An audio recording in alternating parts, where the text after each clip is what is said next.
اللہ من الشیطان الرجیم بسم اللہ الرحمن الرحیم 27 ذی الحجہ سن 23 ہجری بدھ کا دن تھا جب سیدنا عمر فاروق رضی اللہ تعالی عنہ مسجد نبوی میں نماز فجر کی امامت کروا رہے تھے۔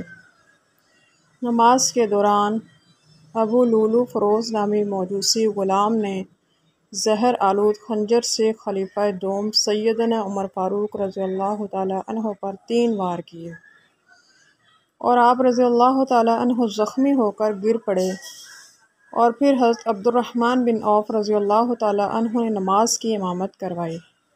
بدبخت قاتل نے مسجد سے بھاگتے ہوئے 13 کے قریب مسلمانوں پر وار کیے، جن میں 7 شہید ہو گئے اور بعد میں پکڑے جانے پر خودکشی کر لی۔ آپ رضی اللہ تعالی عنہ کو بے ہوشی کی حالت میں گھر لایا گیا۔ ہوش آنے پر جب آپ کو بتایا گیا کہ حملہ آور موجوسی تھا تو آپ رضی اللہ تعالی عنہ نے اس بات پر اللہ کا شکر ادا کیا اور حملہ آور مسلمان نہ تھا۔ آپ رضی اللہ تعالی عنہ پر خشیت الہی کی کیفیت طاری ہو گئی۔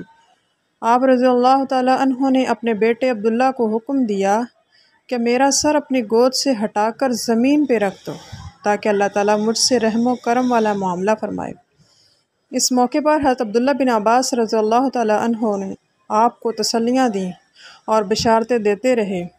3 دن کرب میں گزارنے کے بعد آپ زخموں کی تاب نہ لاتے ہوئے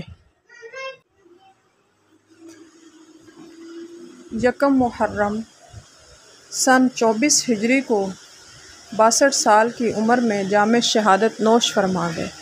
حضرت صہیب رضی اللہ تعالی عنہ نے نماز جنازہ پڑھائی۔ حضرت علی رضی اللہ تعالی عنہ، حضرت عثمان، حضرت عبد الرحمن، حضرت سعد بن وقاص، حضرت طلحہ اور حضرت عبد الرحمن بن عوف رضی اللہ تعالی عنہما نے سیدنا عمر فاروق رضی اللہ تعالی عنہ کو قبر میں اتارا۔